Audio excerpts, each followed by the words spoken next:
bagaimana Bapak dapat mengidentifikasi kasus-kasus yang merupakan dilema etika atau rujukan moral? Terima kasih atas kesempatan saya untuk diwawancarai calon guru. Terkait dengan pertanyaan itu, saya coba jawab. Cara saya mengidentifikasi kasus yang terkait dengan kasus dilema etik atau rujukan moral yang menjadi pilihan sulit tentunya buat saya selaku pimpinan. Sulit antara dua pilihan tentunya. Tentu saya akan menempatkan persoalan tersebut secara proporsional. Meskipun itu sulit untuk memperoleh kepuasan ya, secara adil dan memuaskan. Ingat, kasus seperti ini menyangkut banyak kepentingan yang seringkali saling berbenturan. Kami berusaha selaku pimpinan, mengingat kasus seperti ini banyak menyangkut juga kepentingan dari semua pihak. Tentunya saya harus menentukan pilihan-pilihan yang kira-kira pilihan itu bisa memuaskan semua pihak, minimal ya mereka di antara mereka yang berkepentingan mendapatkan sebuah solusi. Barangkali itu kaitan pertanyaan Bapak. Baik Bapak, terima kasih. Selanjutnya ini Pak, selama ini bagaimana Bapak menjalankan pengambilan keputusan di sekolah, terutama untuk kasus-kasus di mana ada dua kepentingan yang sama-sama benar atau sama-sama mengandung nilai kebajikan. Seperti apa itu Pak? Jadi keputusan yang saya ambil tentu rujukannya adalah aturan yang berlaku. Akan tetapi melalui forum-forum musyawarah tentunya saya akan coba angkat persoalan-persoalan tersebut sehingga mengerucut kepada hasil akhir dari kepentingan masing-masing, sehingga mengurangi atau meminimalisir konflik-konflik yang terjadi dengan tetap menjunjung tinggi kekompakan dan kebersamaan, memelihara kekompakan dan kebersamaan di antara pihak-pihak yang punya kepentingan dalam konflik tersebut. Iya Pak. Yang kita tahu kan Pak, permasalahan itu bukan hanya guru dengan guru atau guru dengan kepala sekolah, tapi juga bisa saja dengan masyarakat, bisa dengan siswa gitu Pak ya. Sehingga dengan kekompakan tersebut Pak yang membuat keputusan itu lebih bermakna lagi, sehingga terdapat nilai-nilai kebajikan seperti itu. Nilai kebajikan yang kita tahu kan banyak sekali Pak ya, jadi rasa kasih sayang, kejujuran, tanggung jawab seperti itu yang akan nanti dimuat dalam keputusan-keputusan yang Bapak ambil. Lanjut nih Pak ya, yang ketiga, langkah-langkah atau prosedur seperti apa yang biasa Bapak lakukan selama ini Pak? Yang pernah kami rasakan, tentunya setiap kasus itu kalau kita teliti, tentunya kan tidak muncul begitu saja. Tentunya ada sebab akibat lah. Tentunya langkah-langkah yang saya ambil itu yang pertama adalah mengidentifikasi masalah. Persoalan ini muncul akibat apa? Itulah yang pertama kami lakukan. Kemudian setelah saya tahu persoalan, duduk persoalannya, tentunya kan saya juga harus mencari informasi dari persoalan itu. Nah, tentunya saya langkah yang berikutnya harus melakukan apa istilahnya, pendapat atau cari masukan dari pihak-pihak atau dari orang yang memang tahu persoalannya, awal dari persoalan, ya semua kita gali. Kemudian juga yang terakhirnya tentunya penyelesaian masalah ya, penyelesaian masalah dari apa yang kami peroleh dari pendapat-pendapat pihak-pihak, tentunya kami lakukan pertemuan-pertemuan dalam musyawarah ya. Yang insya Allah di dalam musyawarah itu tentunya banyak sekali masukan-masukan, yang masukan-masukan itu akan saya rangkum menjadi sebuah keputusan yang memang benar-benar ya, walaupun tidak memuaskan, full mendekati lah gitu, sehingga permasalahan bisa diterima. Berarti Pak, identifikasi permasalahan itu sangat penting sekali Sangat ya. penting. Itu di awal ya Pak. Iya. Baik Pak. Selanjutnya nih Pak, hal-hal apa saja yang selama ini Bapak anggap efektif dalam mengembalikan keputusan pada kasus-kasus dilema etika Pak? Yang paling efektif dalam penentuan menetapkan sebuah kebijakan terkait dengan di persekolahan, di lingkungan sekolah. Yang pertama tentunya dalam hal menentukan program awal untuk setiap tahun. Jadi biasanya kan banyak sekali kepentingan, masukan-masukan, harapan-harapan yang tidak jarang itu juga menimbulkan konflik. Antara lain ada yang beberapa teman yang sekolah kita pengen begini, sekolah kita pengen begini. Itu kadang-kadang kami lakukan secara ya tadi itu di dalam musyawarah itulah saya mencoba menyelesaikan itu dengan cara ngobrol bareng. Berarti ngobrol bareng itu artinya mau ngobrol yang berbobot Pak ya, bukan untuk hanya menentukan kebijakan sekolah yang tadi itu saling tarik menarik. artinya Pak, dari beberapa misalkan pemikiran kepala orang ini bisa dijadikan satu yang akan menghasilkan keputusan tersebut ya Pak ya. Selanjutnya Pak, nah yang keenam ini Pak, apakah Bapak memiliki sebuah tatkala atau jadwal tertentu dalam sebuah penyelesaian kasus dilema etika? Apakah ada langsung menyelesaikan di tempat atau memiliki sebuah jadwal untuk menyelesaikannya? Bentuk atau prosedurnya seperti apa yang Bapak jalankan? Secara ya harusnya memang itu menjadi kewajiban pimpinan. Tapi saya mohon maaf belum punya jadwal secara tetap. Jadi ketika ada penyelesaian kami lakukan secara sporadis, secara insidental saja gitu. Ketika ada permasalahan yang kayak muncul di mindset saya, wah yang tadi itu terkait dengan langkah-langkah itu saja. Jadi insidental, ada masalah, ya kita pecahkan bersama.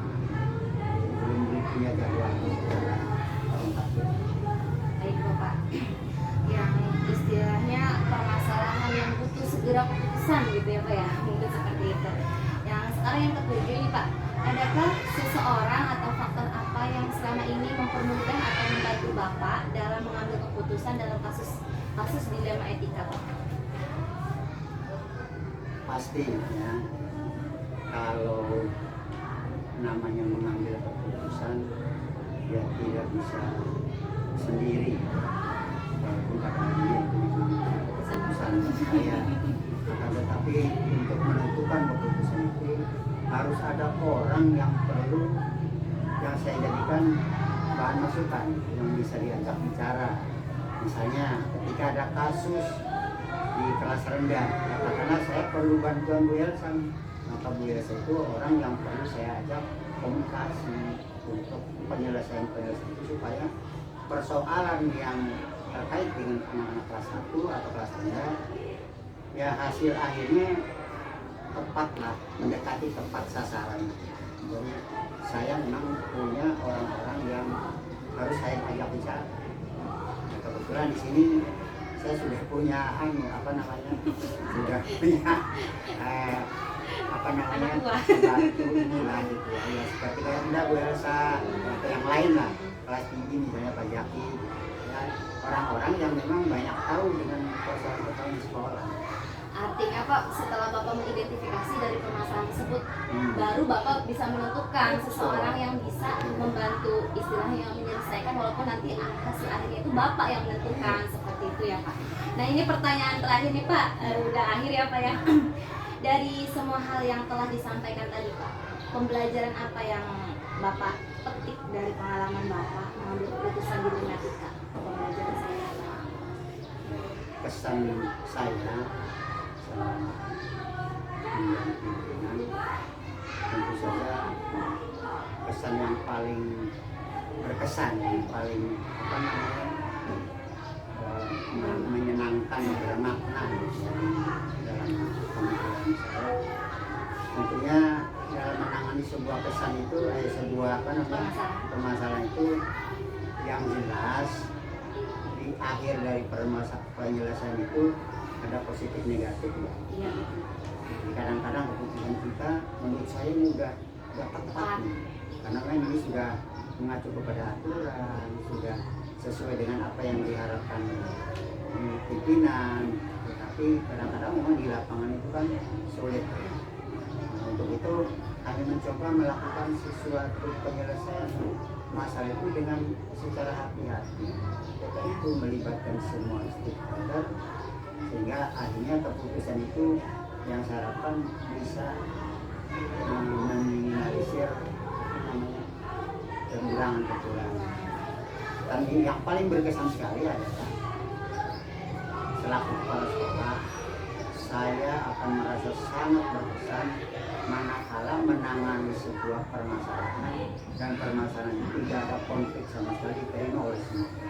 Itu kesan yang paling menyenangkan buat seorang pimpinan. Apapun itu permasalahannya Pak ya. Permasalahannya. Yang penting endingnya itu orang bisa menerima dan Betul, bisa betul. apa ya, senang akhirnya. Masya Allah. Dan karena saya coba itu lakukan.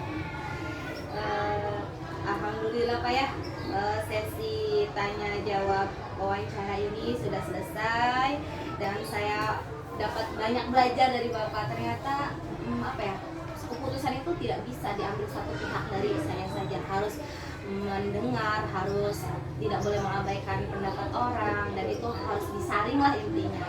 Dan itu sangat berat sekali Pak ya, yang bagaimana keputusan itu akan menyenangkan orang itu sangat berat sekali. Walaupun pada akhirnya ya kita harus apa Pak ya, berjuang sekuat hati mungkin Pak ya. Walaupun kadang ini kok menurut saya baik, kok menurut orang enggak ya, seperti itu. Kadang-kadang juga aturan itu sebenarnya kalau ini sudah jelas ya, Ya. endingnya ya aturan ini nggak dipakai. Iya. Cuman kadang-kadang Kebiasaan, ya, kita kebudayaan. orang timur gitu. Kemudian juga kita juga punya rasa kemanusiaan. Jadi ya tidak mutlak harus seperti itu lah. Selagi memang masih bisa diberi apa namanya sebuah kelenturan telurnya kenapa tidak menyalahi terlalu menyalahi aturan. Yang penting tidak berbau hukum ya Pak ya. Kalau masih istilahnya apa ya, kemanusiaan, Iya. mudah-mudahan masih bisa Ada toleransi. lurus lah gitu, keputusan itu masih lurus. Baik Bapak, terima kasih atas waktunya.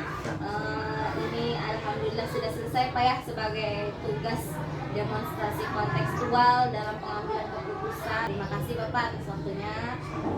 Assalamualaikum warahmatullahi wabarakatuh. Terima kasih Pak. Amin. Ya Allah.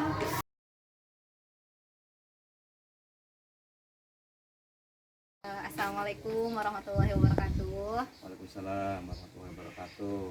Bapak, terima kasih atas waktunya. Di sini saya Elsa Heratunisa, CGP Angkatan 7 dari Kabupaten Serang, akan melakukan demonstrasi kontekstual terkait dengan pengambilan keputusan. Nah, di sini saya akan melakukan wawancara dengan Bapak sebagai kepala sekolah. Nanti di dalam wawancara tersebut ada pertanyaan-pertanyaan, kurang lebih ada 8 pertanyaan Bapak. Apakah bisa dimulai? Silakan.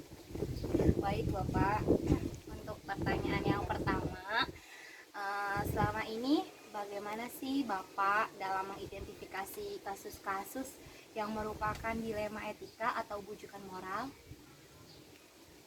Oke, jadi yang pertama kita kenali dulu permasalahannya. Itu apa yang terjadi?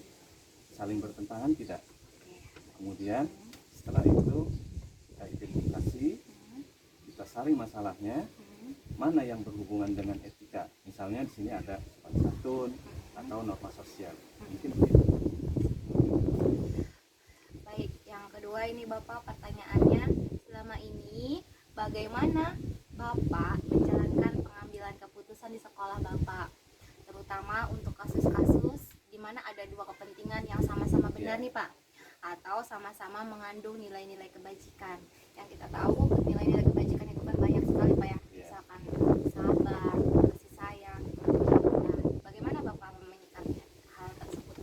Ya, jadi jika memang ada dua kepentingan yang sama-sama benar, itu sama-sama mengandung nilai kebajikan juga, kita putuskan, kita ambil yang paling urgennya, dan juga istilahnya kepentingannya menyangkut kepentingan banyak atau tidak. Jadi kalau misalkan yang satu ini benar-benar urgen, kita harus segera putuskan begitu. Dan kepentingannya misalnya ini mementingkan kelompok atau orang banyak, nah itu harus segera kita putuskan seperti itu. Seperti itu ya Pak. Baik, saya sudah pahami gitu Pak ya dari kata-kata Bapak tadi bahwa hal yang paling terpenting itu yang paling urgen ya Pak. Urgen, ya. Ketika seorang pemimpin dituntut untuk memutuskan sesuatu hal permasalahan. Nah, selanjutnya nih Bapak, pertanyaan yang ketiga, Ya. langkah-langkah atau prosedur seperti apa yang biasa Bapak lakukan selama ini? Langkah-langkahnya seperti apa ya Pak? Langkah-langkahnya ya. Ya, seperti itu. Mungkin yang pertama di sini tadi tuh ya, kita harus mengenali dulu permasalahan yang ada itu. Kemudian diidentifikasi permasalahannya. Selanjutnya, nah kita tentukan siapa-siapa yang terlibat di dalamnya, di dalam permasalahan tersebut. Nah, setelah itu kita kumpulkan fakta-fakta yang ada di lapangan dan lakukan pengujian itu ya, benar atau salahnya ya, dengan berbagai pertimbangan ya. Misalnya ada aturan-aturan yang harus kita pahami juga, kemudian ada juga norma-norma yang berlaku di sekitar kita atau di masyarakat. Nah, terakhir kita pikirkan solusinya yang baik ya, kita membuat sebuah keputusan tadi atas masalah tersebut serta tindak lanjutnya ke depan. Nah, Baik Bapak, berarti yang langkah paling awal itu mengenali dulu ya Pak ya, apakah ini termasuk dilema etika atau rujukan moral, lalu kemudian identifikasi. Nah, itu hal yang paling baik sekali Pak ya, ketika permasalahan itu jangan kita langsung memutuskan ya, berarti pengenalan permasalahan dulu. masalahnya dulu. Baik Bapak, selanjutnya nih Bapak ya. Nah sekarang Pak, pertanyaan ke selanjutnya ya Pak, hal-hal apa saja yang selama ini Bapak anggap efektif dalam pengambilan keputusan pada kasus-kasus dilema etika? Oke, jadi pengambilan keputusan yang baik dan efektif itu ya pada kasus-kasus tadi yang disebutkan dilema etika ya, itu kita membutuhkan data yang lengkap dan detail ya, bukan data itu dulu. Nah seperti misalnya apa yang terjadi di awal situasi tersebut, kemudian bagaimana hal itu bisa terkuak gitu ya, dan pada akhirnya gitu ya, siapa yang berkata atau pada siapa, kapan mereka melakukan seperti itu. Nah, jadi hal itu penting ya, jadi kita harus bisa menganalisis terhadap hal-hal apa saja yang potensial yang akan terjadi. Nah, seperti itu. Nah Bapak, selanjutnya nih Pak, Ya, pertanyaan yang kelima ini, hal-hal apa saja nih Pak yang selama ini merupakan tantangan dalam pengambilan keputusan pada kasus-kasus dilema etika? Ya, tantangannya ya. Iya Pak. Jadi tantangan dalam pengambilan keputusan pada masalah kasus-kasus dilema etika tadi itu ada pada data-data penting yang harus kita ketahui.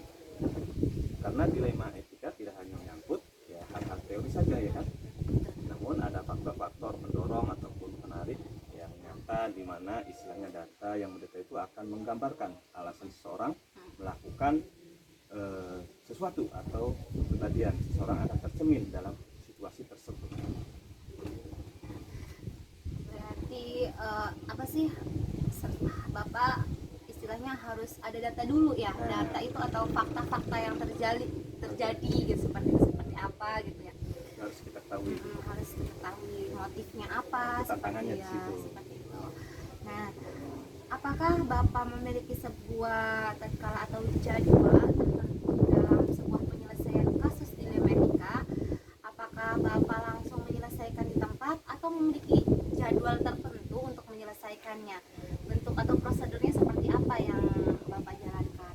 Ya, jadi untuk menyelesaikan masalah yang berhubungan dengan tadi itu sifatnya insidental ya. Oh iya. Artinya terjadi sewaktu-waktu, kapanpun, istilahnya kita tidak tahu kan, seperti itu.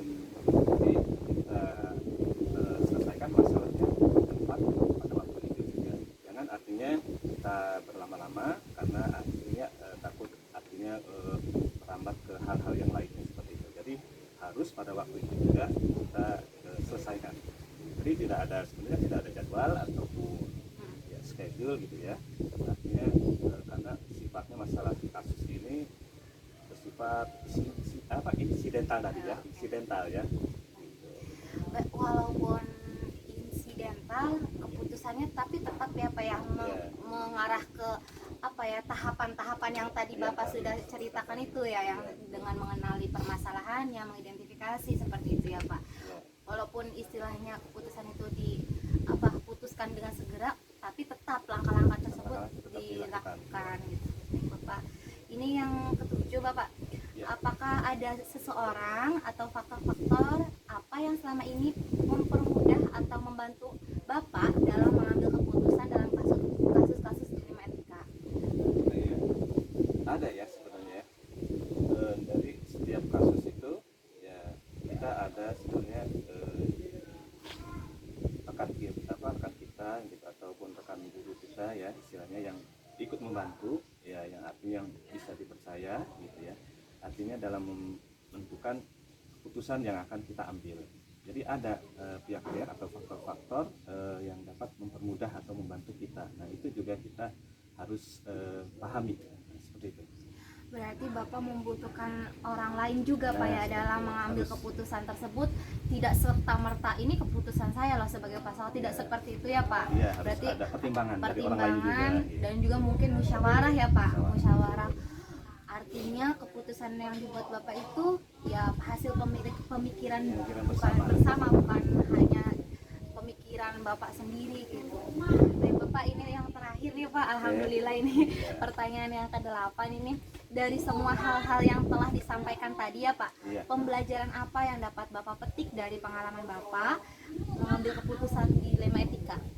Oke, jadi intinya ya kita dalam mengambil keputusan apapun masalahnya, baik itu ya masalah ya dari apa? Rujukan moral. Ya. Nah, itu kita harus perlu kehati-hatian. Kehati-hatian ya Pak. Dan juga pemikiran bersama. Karena ini harus mempertimbangkan banyak faktor tadi, karena masalah dilema etika itu bisa artinya memerlukan banyak referensi. Misalnya kita juga harus paham misalnya aturan-aturan tertulis ya seperti itu, kemudian juga norma-norma yang berlaku di sekitar kita atau di masyarakat kita sebagai apa, sebagai acuan untuk kasus selanjutnya. Artinya sebagai seorang pemimpin ketika mengambil keputusan juga Pak harus mempertimbangkan norma-norma yang berlaku, aturan-aturan dan hal-hal yang mendasar gitu, yang istilahnya sudah menjadi acuan gitu ya Pak. Berlaku di masyarakat. Wah, luar biasa nih Pak, dari percakapan kita ini alhamdulillah sudah selesai Pak. Jadi ternyata menjadi seorang pemimpin, apalagi pemimpin pembelajaran, itu sangat sulit sekali Pak ya. Ketika mengambil keputusan itu tidak serta-merta kita harus cukup mengambil keputusan, tapi harus mempertimbangkan banyak hal gitu ya Pak, dengan berbagai aspek, dengan orang-orang yang kita percayai, dengan aturan-aturan yang berlaku seperti itu Pak. Ini Pak, terima kasih atas waktunya Pak ya. Mudah-mudahan sebagai pembelajaran kedepannya gitu ya, agar sebagai contoh Pak ya. Amin. banyak. Saya akhiri aja Pak ya.